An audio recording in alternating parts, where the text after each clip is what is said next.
Hello and welcome to Adapt with Danette FM. I'm Danette Fenton-Menzies, your host of this podcast, and we're in season 3. And season 3 is all about experimentation. So we've been having some fabulous conversations to think about how we personally and how our organisations can experiment to learn to adapt.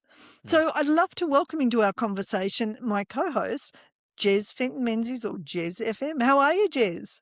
I'm great. I'm doing very well, Danette. And I'm here to say that not only am I excited to be on this podcast, but I'm excited that this podcast is actually the companion podcast to the amazing book, The Adaptable Leader by Danette FM, which you can pick up. The world is constantly changing, and you need to be able to stay adaptable to be able to thrive in sort of an ever-changing world. Well, not only are you doing a good job by already listening to this podcast, but if you want some more info that you can always sort of look back and refer on, the Adaptable Leader is a fantastic resource there, which you can pick up. On this podcast, we'd like to talk to experts and we like to sort of get different insights. But before we get to any of that, Danette, we need to look around the world and apply your adaptability lens on some stories from around the world and see how we can use it to become more adaptable ourselves in our segment, Adapt the News.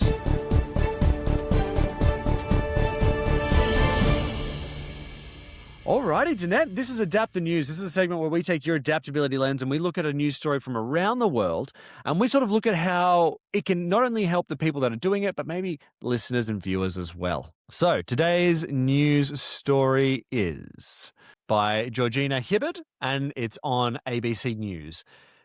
And the headline is, Weightlifting empowers women of all ages to stop feeling invisible.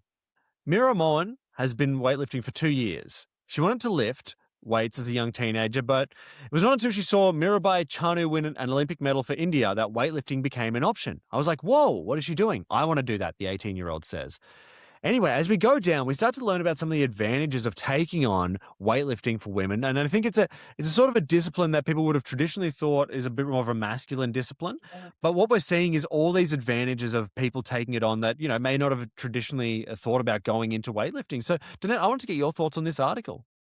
So what I love is it's disrupting, as you said, the stereotype that a weightlifter needs to be male. So, yeah, in order to stay adaptable, we do need to look at the stereotypes and disrupt them.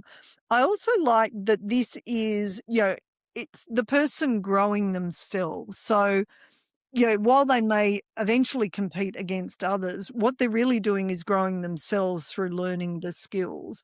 And it's working on their whole body. So as they, get better at the weightlifting and that, they become more flexible, etc. And that has to show up in your thinking as well. And one of the things that I think organizations need to think about around adaptability is we need to see different role models. So if all of the role models around adaptability and, say, experimentation are one particular type of person, other people will doubt that they can bring things to the table. So what I love about this is it disrupts the stereotype, and it's, when people try it, they're like, oh, I can do this. And they can decide they don't want to do it as well. But they are experimenting to see, is this something that can help me learn and grow? So great article, Jez. Did you have anything to add? Yeah, I mean, for me, I think the thing that I really took away was how important it is to step outside of your own box that you think of. Like when I look at what I think was important about this article, it's just that there may be things that you just aren't thinking of because it feels outside of the box and you don't want to try it. But you see, when people start stepping outside the box, there's actually a lot of benefits to be found. And, so I just thought that was very inspiring from these people. Yes. Love it. All right. Well, Danette, now we have an exciting chat with Dr. Paige Williams. Did you want to tell us a little bit about what you want people to keep your eyes open for in this conversation? So great conversation. So Paige talks about how do we get to anti-fragility? So how do we use experimentation to basically set our organisation up that under pressure it's going to get stronger and our people will also get stronger. I like that the conversation encompasses accountability as well, and the fact that we need to be intentional when we're talking about experimentation and the purpose behind experimentation. And there needs to be some form of learning and growth, because if you're just focused on the outcome, if we don't get that outcome straight up, then it shuts down experimentation. Whereas if we make it a intentional part of experimentation that we are going to learn and grow from this, that helps create safety around people experimenting. A fabulous conversation. I'd also say if people love this, they should go and watch the Magical Learning podcast we've had with Paige as well. But we'll talk about that at the end too. Great. Well, Danette, let's throw to your conversation with Dr. Paige Williams.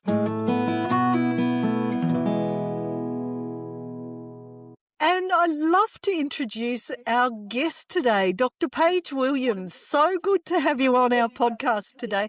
And Paige, I'd love for you to introduce yourselves to our listeners and our viewers. Oh, I'd love to, Danette, and thank you for having me.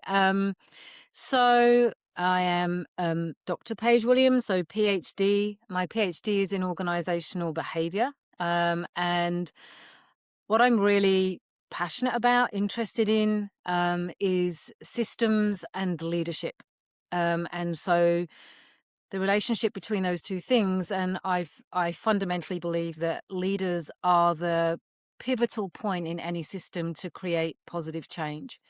And so my work centers on helping leaders and organizations shift from kind of being in a coping type energy to becoming intentionally adaptive, so that they move beyond just kind of performing busyness or business, and ways of working that have just become habitual towards actually being aware and experimenting in a purposeful, safe enough to try way that's anchored in accountability.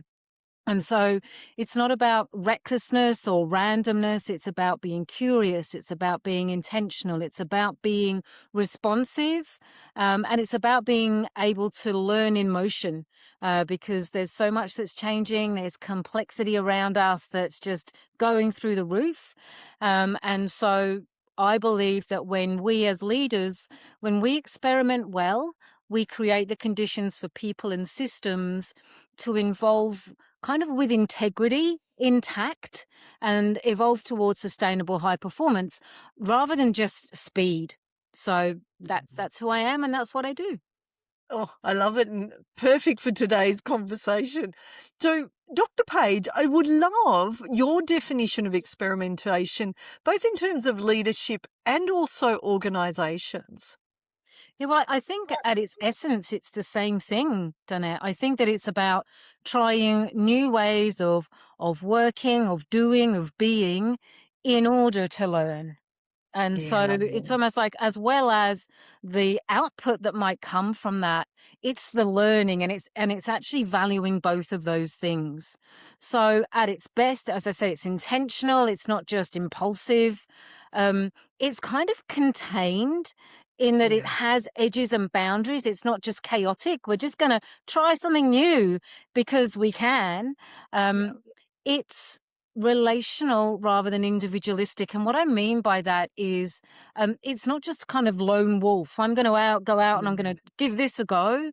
So there's a relational, strategic, and it's focused on making progress, not just achieving performance. So because of that, it stops being about knowing and controlling and starts being about kind of learning and growing and responding and building that adaptive capacity and able to respond to the changing context.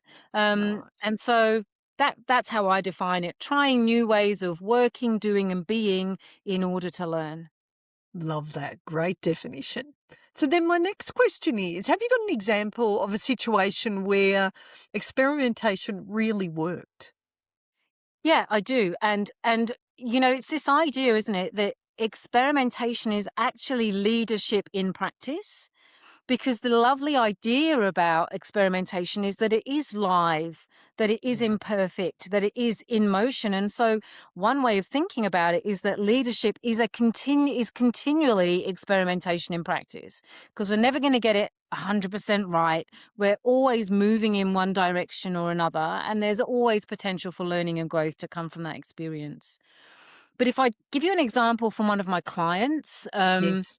so I work with a national health retail organisation. I've been working with them for nearly a decade now, which is such an honour to have that Yes. kind of longevity with a client and be able to see how the organization and their market and their leaders and their teams have needed to adapt, right? In a decade, they absolutely have.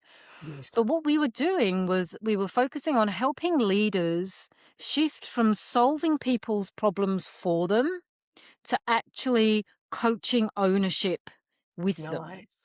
Yeah. And so we ran what we call micro experiments, and I have a framework in my work called the learning forward loop.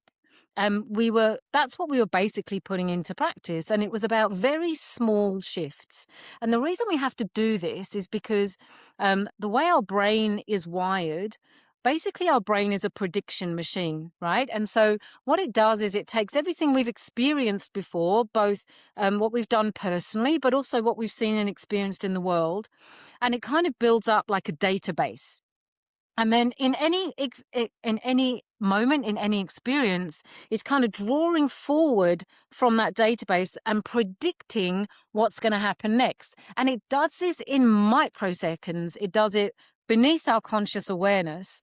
And so we are actually behaving into a prediction rather than something that's actually happened. We're kind of just ahead of the moment.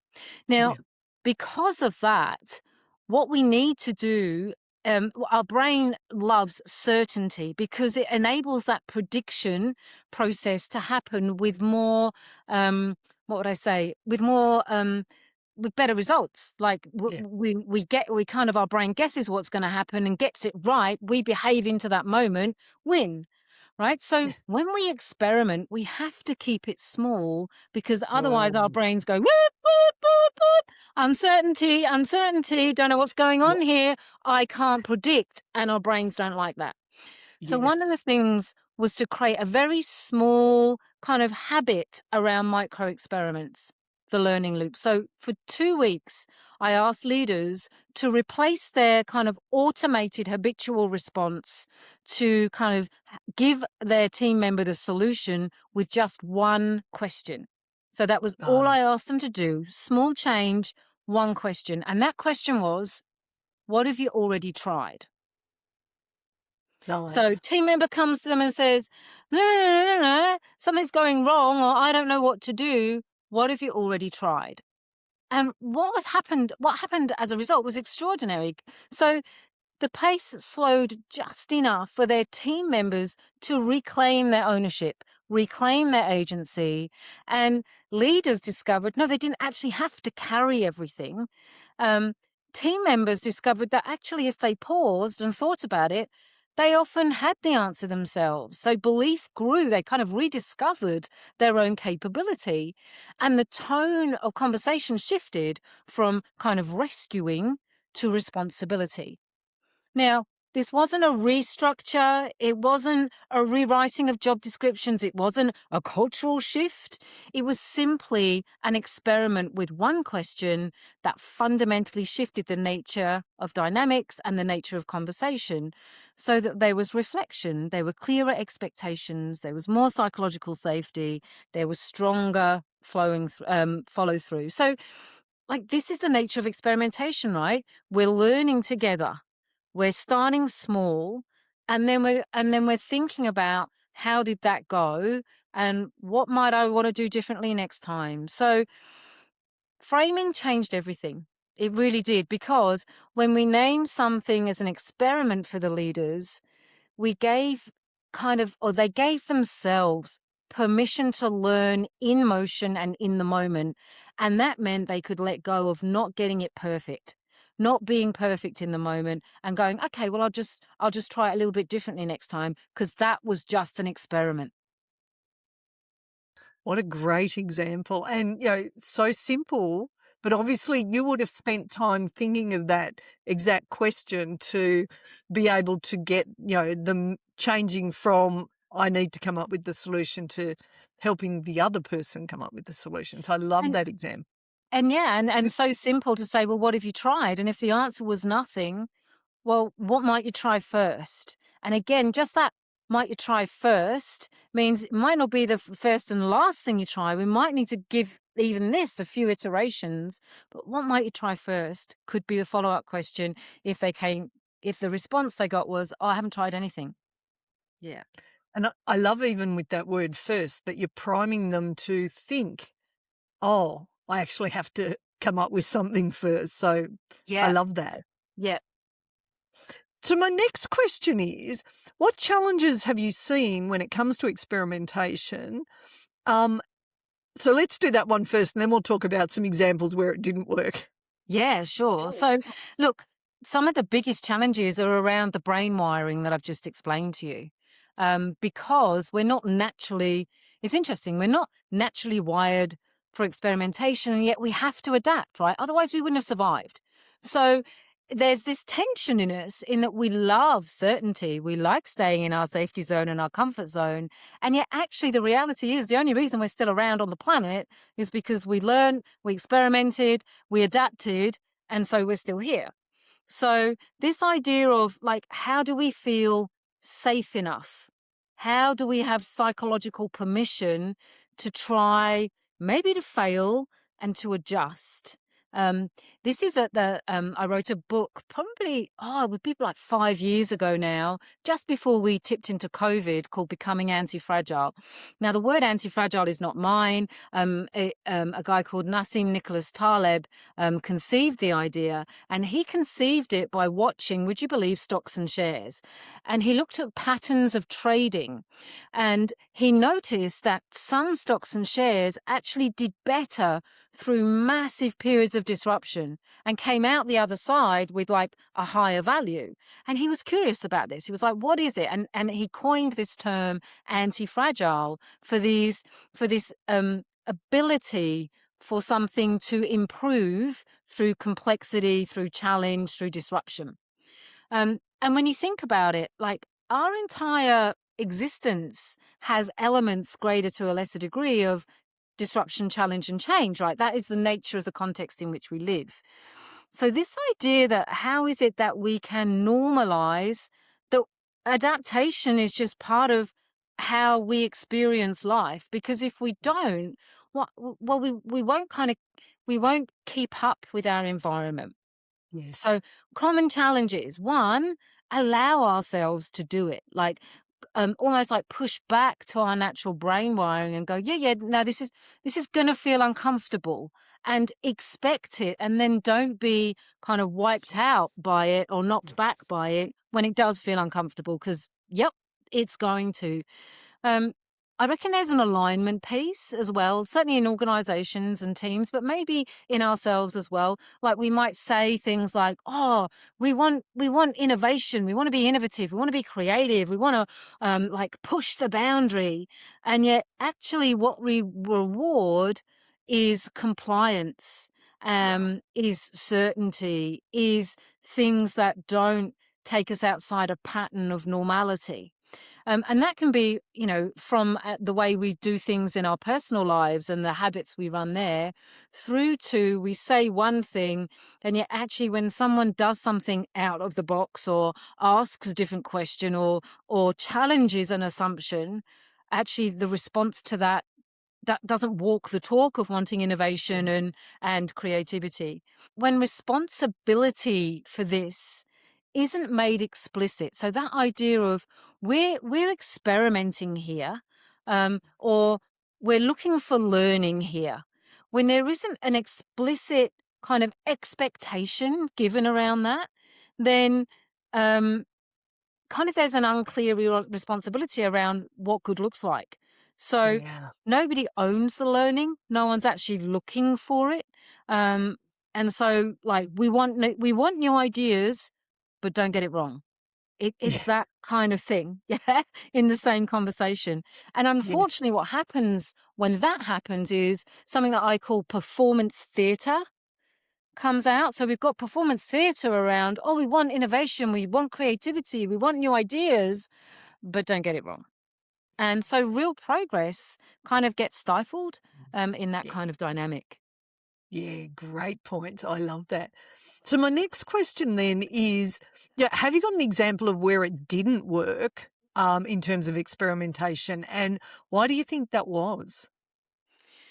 Look, I think if experimentation doesn't work, I almost go, no, it's not the experimentation that didn't work. It's that the context wasn't right for it. So I don't think an experiment can fail if learning is what we're looking to get from it. Right? So maybe it doesn't create the outcome that we were expecting, or the result isn't what we expected. But if, as we defined it, experimentation is about learning and not learning for learning's sake, like purposeful learning, strategic learning, learning that is useful, learning that is going to help us be better, bigger, bolder in the future, then experimentation actually never fails. So that's the first thing I'd say. Nice. But, you know, how might it fail from a human perspective, Mhm. from a team experience perspective? And it's when it's made wrong, right? When actually there wasn't a clear expectation that learning was a fundamental part of why we're doing this. Yeah. And actually, it's only the performance, the outcome that we're valuing. And we didn't achieve that as expected. And so that's the only way we're measuring success and failure, and therefore failure. And of course, it's a fail. And of course, when that happens, Ouch. what happens to people's sense of safety to Yeah. experiment next time? What happens in terms of people going, oh, I've got an idea. Oh, no, we don't like it when things don't go according to plan here. We like to be safe and certain. So I'm not even going to bring that idea to the table. So you can see the space that we are playing and operating in just gets smaller and smaller and smaller. And unfortunately, what happens is the gap between where we need to be in our complex changing environment and where we are also gets bigger, bigger and bigger, because we're just not adaptive enough, and we're not allowing our people to be adaptive either. Nice. Great answer. So then my next question is around, how do we actually encourage more experimentation at work, given the examples you just gave? Yeah. So I think it's back to these things. Make it small. Make it not feel like it's life or death as to whether this goes well or goes less well. So pilot a behavior for one meeting and make it explicit. I love piloting things, right? Because it gives us permission for it not to be perfect first time. He says, we're just Yeah. giving this a go. What do you reckon? Is that okay? Yeah, we're just giving this a go. And so it releases the pressure for perfection, for performance, and allows us to really kind of roll our sleeves up and get into the learning. So micro experiments, they lower the risk and they increase learning velocity, right? The amount of learning cycles that we can go through. I reckon naming the learning question. So name it. What are we trying to understand by doing this? And this shifts the focus from looking right to learning well. And then the third thing, and I'm going to share a tool for this, which I'm happy to, I can send a resource for. So we've got this as something that your listeners can use, is debrief in the open. So I have a tool called the Learning Forward Loop, and it's a series of questions. So normalize using these questions. What went well? Where did we struggle? What did we learn? How will we adjust? When will we apply the adjustment? So you do something, you act, you assess what went well, where did we struggle, what do we learn? You adjust, what we do differently next time, and then you apply. When will we put that into action? And by just, that's the learning forward loop, right? We pick stuff up, and I call them our golden nuggets of experience. And we go, this is what we can do with that to help us be better. Because this brings us back to anti-fragility, right? The question that I developed based on kind of Nassim's central premise of some things get better through disruption and challenge and change. And actually, natural systems are inherently anti-fragile because, we go back to Darwin, survival of the fittest is about the ability to adapt to our environment. So how can we be better coming out of this than we were coming into it? That is an adaptation, learning, experimentation question. That is the anti-fragile question. It's how we learn forward. It's how we grow through experience and grow and expand our wisdom not by necessarily just doing more. Maybe it's Yeah. actually doing less. Yeah. Oh, I love that. I love your question. And thank you for generously sharing the feedback loop also with our listeners and viewers. They will love that. So that's gorgeous. So then, you know, why is it that, or why is it important that leaders and organisations encourage experimentation if they want to adapt? So what's why should they focus on experimentation? Well, I think this is a really interesting question. And because I'm so interested in leaders and systems and leaders and the mutually kind of reinforcing dynamics between them. And I think it's really interesting. Leaders are taught that we need to have all the answers. And I kind of call bullshit on that. We don't need Yeah. leaders with all the answers. We need leaders who can lead the learning. We need leaders with great questions, which is why that micro intervention with my health retail client was about asking a different question. Because when we ask a different question, we focus attention on something new. That in itself is an example of adaptation. Um, and that's the interesting thing, right? Adaptability it's not a trait. It's not something we've either Yeah. got or we haven't got. We Yes. all have it, right? Because it's inbuilt into the human DNA. Adaptability is. And so it becomes then, how do we build an adaptation or an adaptability mindset? So it's Yeah, not nice. a muscle, it's kind of a mindset. Um, Experimentation is how we build the capacity of that mindset, the capacity of that muscle, if you like, because we Yeah. need to use it. If we don't use it, we'll lose it, right? A bit like a physical capacity.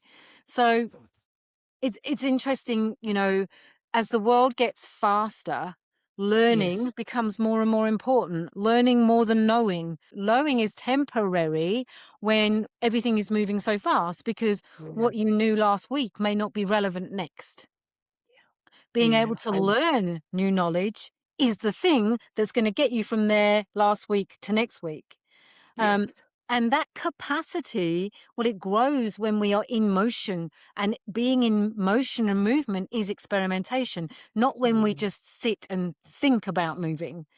Yes. So this idea of like, it's anti-fragility, it's adaptability, it's growing and learning through experience and experimentation. That's how leaders, teams, and organizations, they move away from being brittle and static Yeah. and irrelevant. And I think that's a really Yes. important thing to understand too. Yeah. And Dr. Page, I know we've spoken on the Magical Learning podcast about one of the Yes. areas that you're really great at, which is accountability as well. Because you'll have some organisations who are going, we're not doing this because it's too hard. Who's going to be accountable? Blah, blah, blah, blah. What would you say to that? I think accountability is the corner. It's not the cornerstone. It's kind of the it's the keystone. It's the Yes. keystone of any type of work, whether that's experimentation work, because in my research, two things make the difference with accountability. One is the quality of relationships. Have they got the bandwidth for us to have what I call to do accountability right, which is about the right conversations, about the right thing in the right way at the right time with the right people.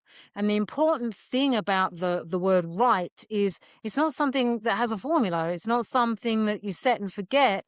You need to think about what is right for each Yes. context and situation. So if we do that with experimentation, how does accountability help? Well, it helps because the other factor that my research found was clarity of expectations is the critical thing that sets us up for success. Because one thing that it does, one thing that we've already talked about, is it meets that certainty need.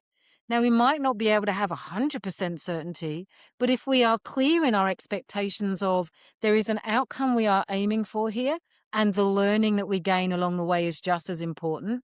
So there is an expectation that learning as well as outcomes, like if we are clear and explicit about that, then what accountability does is it holds the space so that experimentation doesn't just collapse into chaos.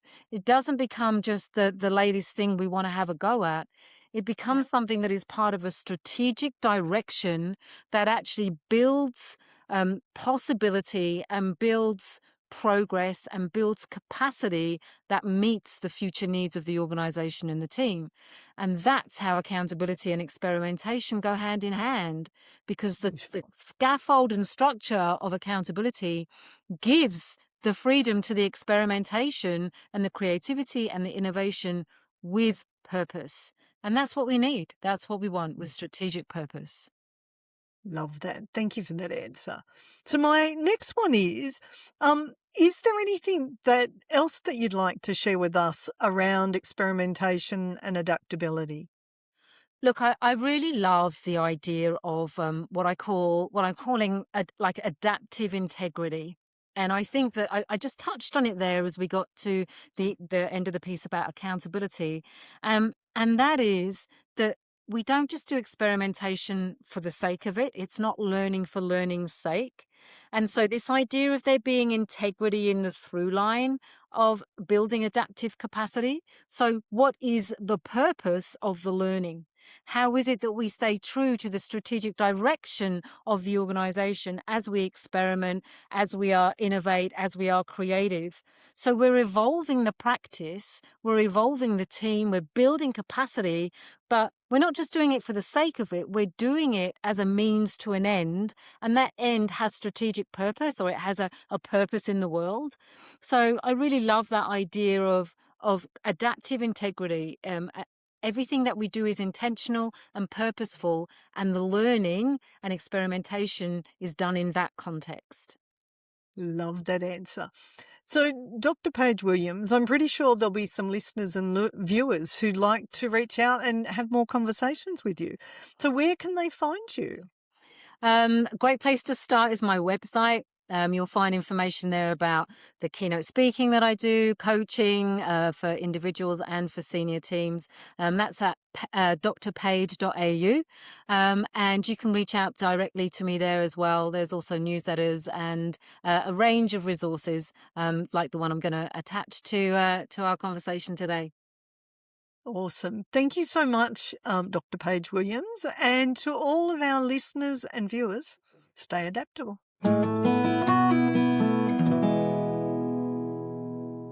And what a great chat that was with Dr. Paige. Danette, it's always a wonderful conversation that we end up having with her. Did you have any big takeaways from that chat? Yeah, so I hope all of the leaders that are listening, and this is all of you, notice the quote about leadership, which is leadership in practice actually equals experimentation. So we should always be learning and growing as leaders. And so it should be part of our DNA that we continue to experiment, because then we role model that to others.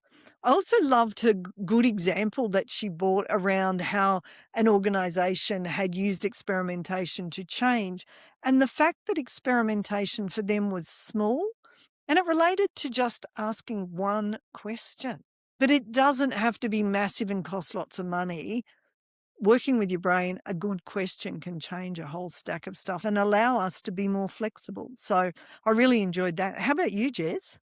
Yeah, look, I thought it was a great chat, and as you mentioned before the conversation, it's great to companion piece with the magical learning conversation we had with her as well. But for me, I think the thing that I kept thinking as I was watching this chat was how psychological safety is crucial for experimentation. Like, that part is so important. I mean, we've touched on it multiple times throughout the season, but that sort of idea of being able to set up that environment, and it's just so important. If you want to actually experiment, you have to sort of be able to set that up. So yeah, no, loved this chat, and great to have Paige and see her again. Yes. Paige isn't the only person that can ask questions on this conversation in this podcast today. We also have a segment that we're going to throw to you right now where listeners can write in. That's called Ask and Adapt.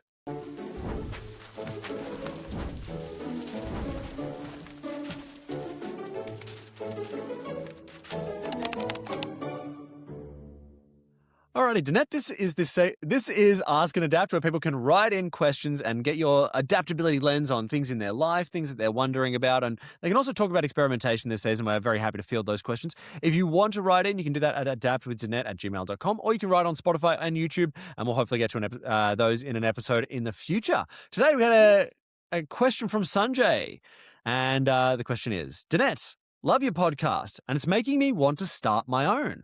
What have you liked and learned about doing podcasts? Cheers, Sanjay. Oh, it's Sanjay. I'm not the expert here. Jez definitely is. So we'll throw it over to Jez as well. I've got to say, having done the Magical Learning podcast as well as Adapt with Danette FM, we literally started out with me talking on an iPhone, and there was an early recording up the back at the farm where there was crows in the background going caw caw. Hilarious.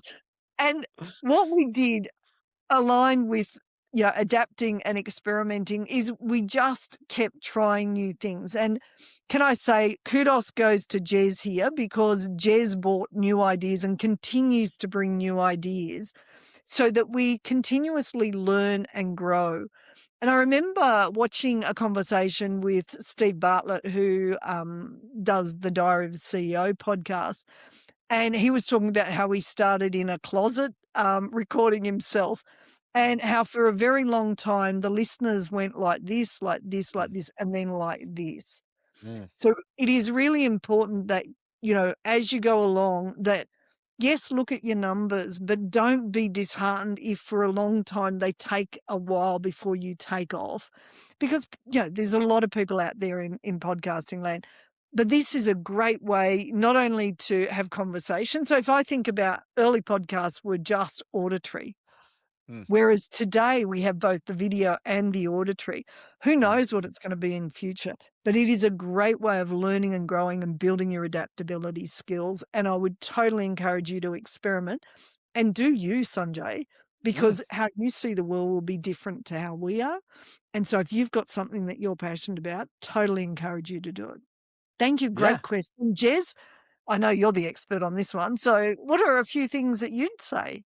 No, I think you're right, Danette. You're right. Like when I think back on the history of like the Magical Learning podcast we've done for a little bit longer, but certainly even the Adapt podcast we've done for quite a while. And I think back on some of the different things that we experimented with, like we tried Spotify Green Room. I don't know if you remember that. Yes. Which was, for people that don't know, it was sort of this room that you could create, and then random people could join in on the conversation. So we have, if you go to the Magical Learning archives, you can see some episodes on Spotify Green Room, but all of it was in service, I think, of just trying to get refining down the concept of getting us to talk to more experts and getting more ideas into the Magical Learning podcast sort of ecosystem. And that's one thing that I think is really good about it is I like it for adaptability and experimentation in that we're talking to new people all the time and getting new insights. So we're always learning just by doing the podcast. You have to learn. It's part of what's happening as part of the podcast. So yeah, and growing the show is just a fun part. I think everyone's going to start out small. It's actually amazing to see, a top 50% podcast. I don't think is that many listeners. I think it's about 40 listeners. So that's a great place to start aiming for. So yeah. Anyway, but best of luck, Sanjay. Yes. Awesome. Well, Danette, it's been another excellent episode. I was just going to ask, did you have anything that you wanted to leave our listeners and viewers with? Yes. So, Jez, thank you for a great conversation yet again. And to our listeners and viewers, stay adaptable.